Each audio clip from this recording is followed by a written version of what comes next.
Commissioner, thank you so much for being here virtually at WISP America. We're sad you couldn't make it in person, but in the era of the coronavirus, it seems like we're doing a lot of second best things. So glad to have you with us virtually as well. Well, thank you so much for having me. I appreciate your accommodating our unique circumstances. My prayers to all those that are facing circumstances at home and elsewhere. I wish them the best and full recovery. And my apologies to your attendees that I'm not there. I really would hope to be there in Dallas with you to learn more about the great things that you're able to do, the great services you're bringing to the American people. I'm sorry I'm not there, but I'll make a future one, and hopefully we can answer any questions you might have. Absolutely, absolutely. Well, without further ado, let's dive into it. As you know, our members are very proud of the fact that they are out there on the front lines, closing the digital divide, using almost exclusively private capital. Very few of our folks take subsidies of any sort, and are very, very proud of that fact. And we appreciate your leadership on issues relating to subsidized overbuilding, so that they don't have billion-dollar companies coming in with millions of government dollars, overbuilding what they're already doing in the marketplace with their life savings, or even some folks who started out in credit card debt.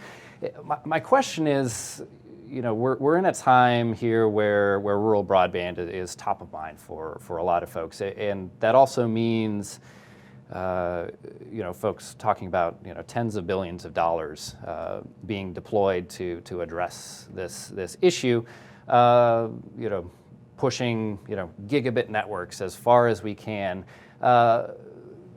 Which is kind of tough for some of our folks to square with the fact that when we're talking about even gigabit capable networks, industry studies seem to show that people tend to take the 10 megabit, the 25 megabit, the 50 megabit plan, even when higher speeds are available. So how do we square that in the policy debate? And how do folks who believe in private capital, in small community-based networks, respond to this trend in Washington? Well, thank you for your kind words on overbuilding. Your members should know I work really hard on that issue. I don't want to subsidize somebody or a provider to come into an area where someone's already offering a network, already offering services. It's outlandish that we would do so.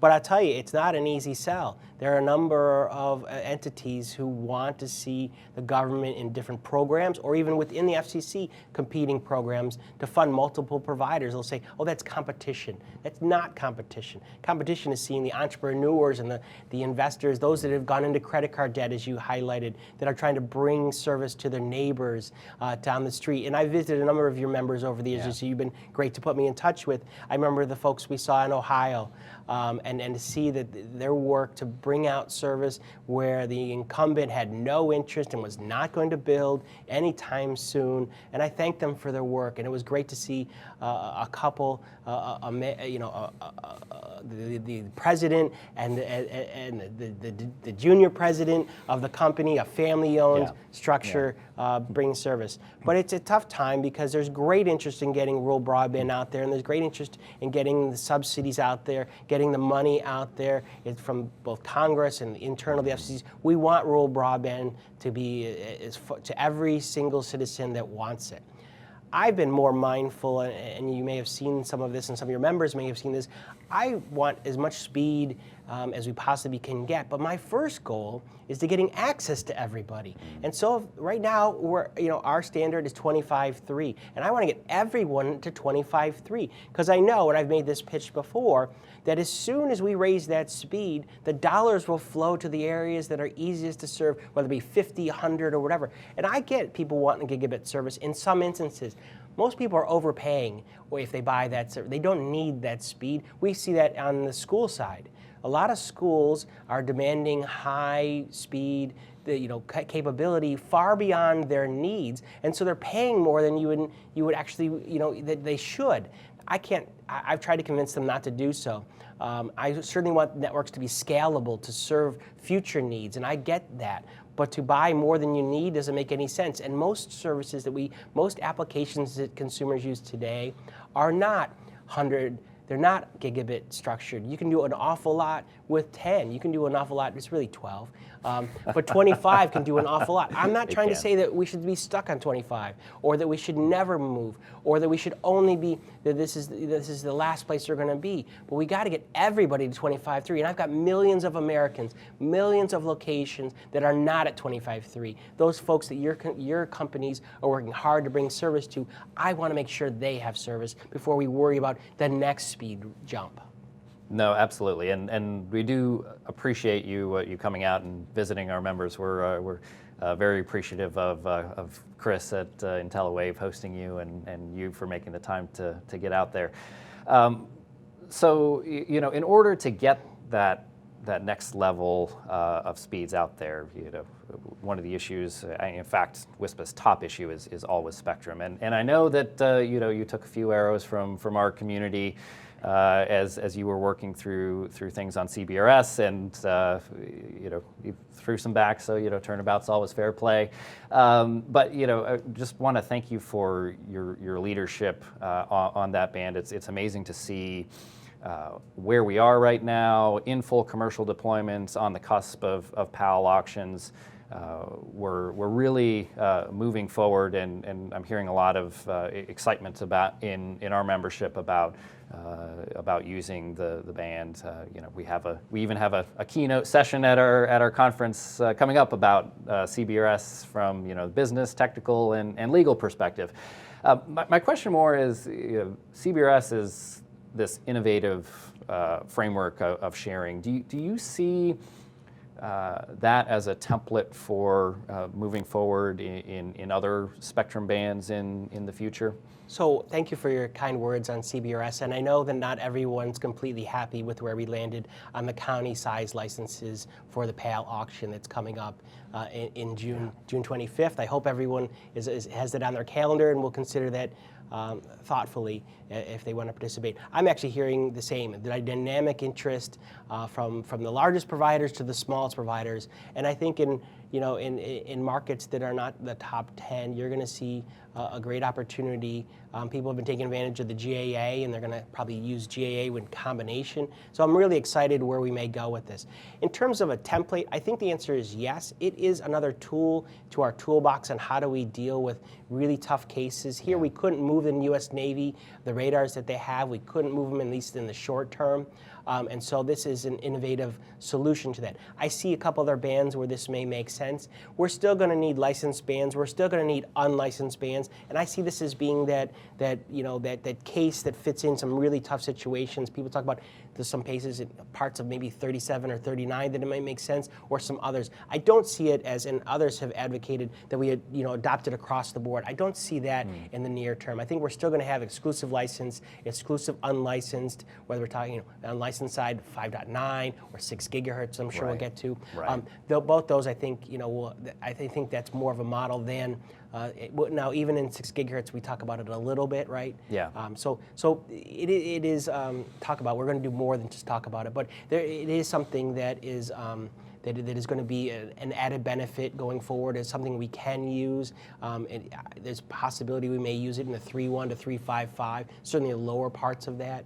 So yeah, it's really good to have it. We went through a lot of work to make it happen. It has been a long, painful process. A lot of people, long before I got here, have been working on it. So I'd like to give them credit. This started long before I even came to the commission. I've been able to carry it forward since then. The chairman's been gracious enough to ask me to lead this piece, and he and I have been great partners in this piece. So we're glad to see where we're finally getting. We're really pleased and excited to see where the auction goes, but it is going to be something we can use in the right circumstances. No, absolutely. I appreciate that. And you, of course, no discussion about spectrum and WISPs, as you mentioned, is complete without a reference to unlicensed spectrum. And again, we do appreciate your outspokenness and leadership on 5.9 and 6 gigahertz, and the need to balance the licensed spectrum, also with the unlicensed spectrum, to allow innovators to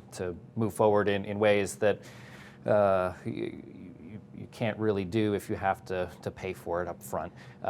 So I guess just kind of in your crystal ball for those two bands, the standard or higher power aspect of 6 gigahertz subject to automated frequency coordination could really do a lot for our members, for rural broadband deployment. So can you just speak a little bit to those two bands and what you see? Sure.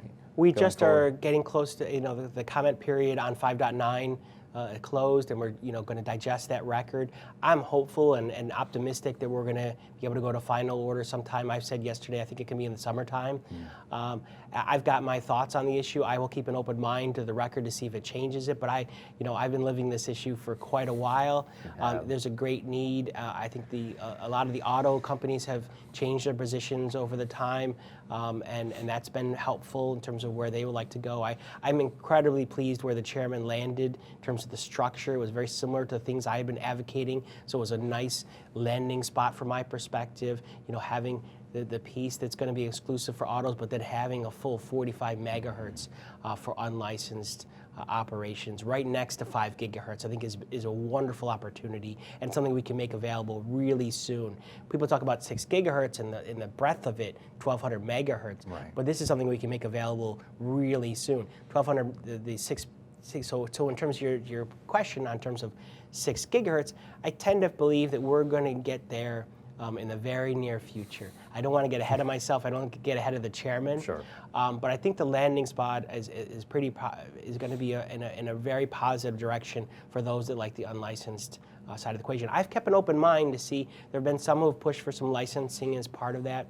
I've examined that closely. I haven't yet been convinced. I found, and I've said this publicly, I found some of the arguments that haven't quite materialized. There had been the argument that the energy companies would be interested in moving to 7 gigahertz, and the Department of Defense will be open to having people come into 7 gigahertz, which I always thought was interesting.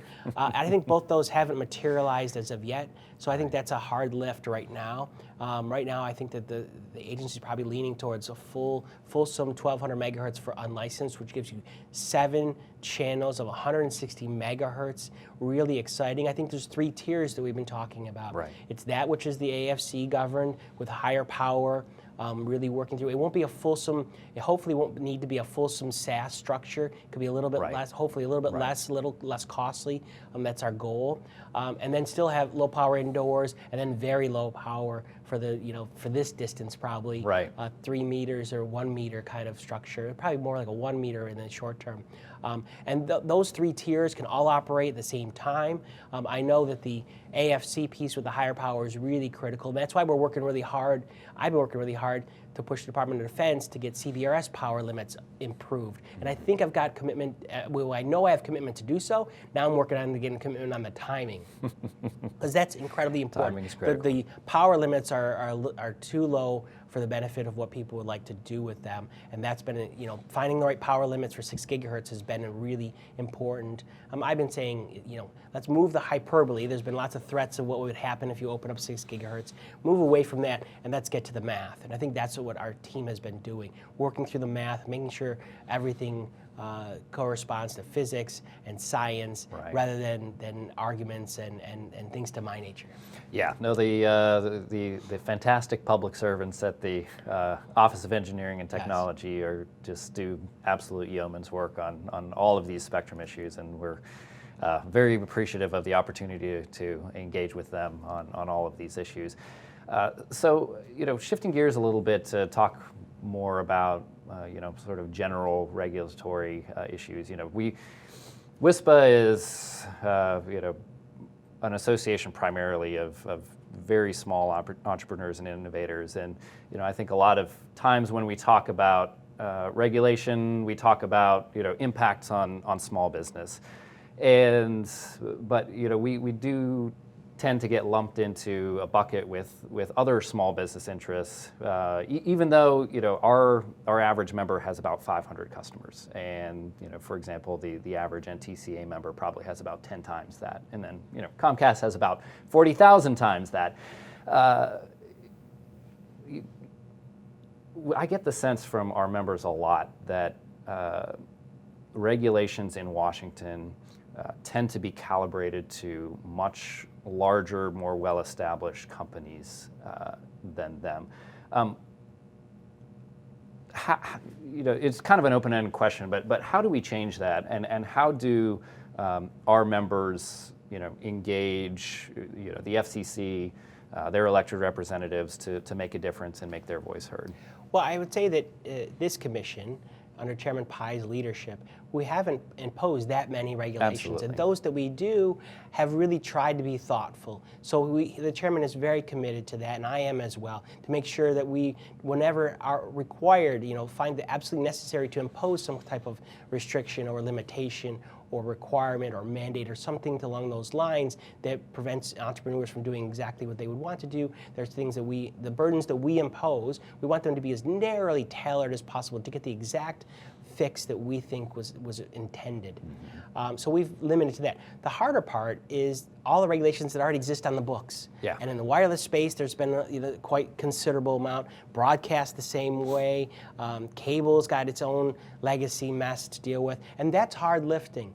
And we've been working through those issues. What I say to any group is, tell me what we can remove that doesn't undermine our mission or public safety, right, or the critical needs, and we're not going to wipe out interference limits, for instance. We're not going to let you. There's still going to be licensed spectrum that you can't overrun. There are things that basic principles, fundamental beliefs, things that we will not change on. But if there are restrictions or limitations in our regulations that you can propose, I will carry that through. The chairman's been receptive to that. We will. If you see this on the media side, you see this in the cable side, Absolutely. We will try our darndest to get rid of those burdens and prevent the harm from furthering. And again, like I said, most of those are pre-us. They came before this commission. Yeah. And it's harder to undo that which has been on the books for a long time, but that's part of our responsibility, and I take that charge really seriously. No, absolutely.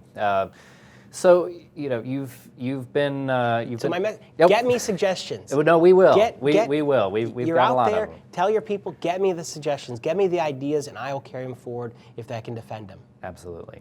So you've had a great tenure so far at the FCC.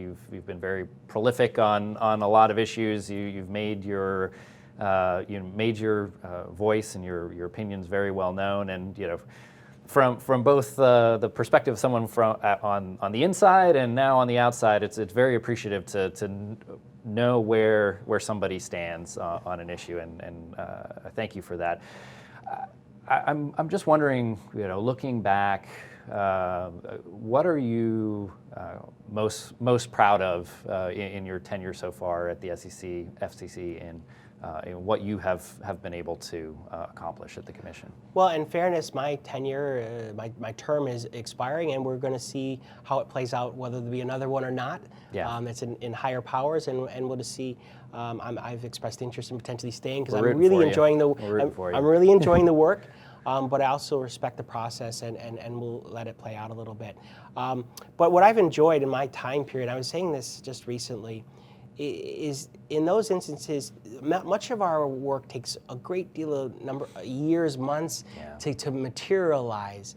And you think of like CBRS, it's been a long, long process to get to this point. Things that I would have liked to have shortened. I'm not going to, we added, there are things that took longer than they should have. For sometimes good reasons, sometimes not great reasons. But to see them finally materialize, and this last month where's a number of items. C-band I was working on for 5 years. CBRS, similar time frame. White spaces I was working on in 2004, 2005 was on Capitol Hill. Right. To see some of the RDOF things, I wrote one of the original reverse auction amendments on Capitol Hill in my past life. To see all of that materialize is really rewarding, and to see that the benefits that come from that. I will also say the second part to the answer is there are many instances where I've advocated positions and I haven't won the day yet. There are lots of those that where I've made an argument and it hasn't won. Maybe not yet. Maybe it never will. But people still come up to me and say, and I was just in an event and they go, "You're right. You were right. Keep on it. Keep focused on this. This is the right path." Yeah. Or maybe it's a little tweak to this, but you're on the right trail. That means a lot to me. That really, and I also respect the fact that people come and say, "Oh, you're wrong. This didn't work. Here's why. Here's what we should do otherwise." Right. Those that say you got to demand the status quo for just the status quo, that's not if you can defend it and it makes good sense, I'm fine with that. But most times people just want to stay in the status quo for the sake of it. That's not acceptable in my opinion. And so I'm always like, what should be different? And the people say, you're on the right path. Yeah. This is maybe a little bit over here instead of a little bit over there. Great. But you're on the right path. So both those pieces, things that actually have materialized into good changes to our rules and are really exciting, allowing spectrum to get out in the marketplace, benefiting consumers, setting up a subsidy mechanism where it's as narrowly tailored and as inexpensive and as efficient as possible. Those things mean a lot to me. And then those other instances that I haven't won the day yet, there's still some time. Well, so on that point then, I guess looking forward into the future in FCC world, what do you see in your crystal ball? I don't know that the work changes all that much. It is going to still be getting the next pipeline, right? Yeah. Those on the wireless and unlicensed side are still going to need more spectrum going forward. The demand from consumers is only going to increase. We're becoming more spectrum efficient, but also more spectrum needing. Yeah. And that means our job is harder. It means convincing the Department of Defense and other federal users to shrink their footprints and to really convert some to commercial side. That's hard lifting, but it's the right policy. So on the spectrum front, it's more of the same, only with more importance and more, getting a next pipeline, right? We've been talking through some of the pipelines and the pieces that I finished, but we need the next pipeline. What is that? What does that look like? And I can rattle off 5 or 6 different bands, and I tell you, they're all tough. There's no easy answer. These C-band I like to describe as the easiest of the hard. The ones after that are much harder. 3.1 to 3.55 is really hard, and then the ones after that are just at a whole different level. But we're going to have to do them, and we're going to have to work that.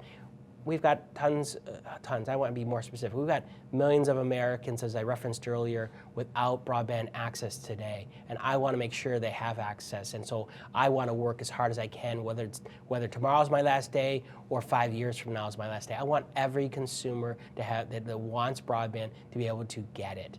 And people say, oh, you haven't dealt with affordability, or you haven't dealt with this issue, or you haven't dealt with competition. My first goal has to be get service to people that don't have anything. Right. I've been in those places where it's dial-up or nothing at all, and the stories are heartbreaking. But they don't, I don't listen to the story, feel bad about it, and then forget about it. I do the opposite. I take that story and then I try and figure out how to, double down and make sure we work twice as hard to solve the problem. So the issues aren't changing that dramatically. It just means they're getting harder.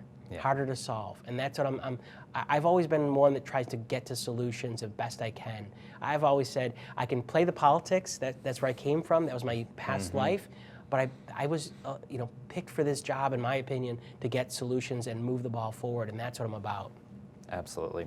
Well, Commissioner, thank you so much for spending the time to have this chat and to make your views known to our members. We do appreciate having you. We'll miss you at the conference, but hopefully we'll get you out at another one soon. I promise I'll make it, and I want to thank your members for all the good work that they do, and let them know I'll still make some visits out to some other companies, but I'll make a show in the very near future, God be willing. Thank you, Commissioner. Thank you.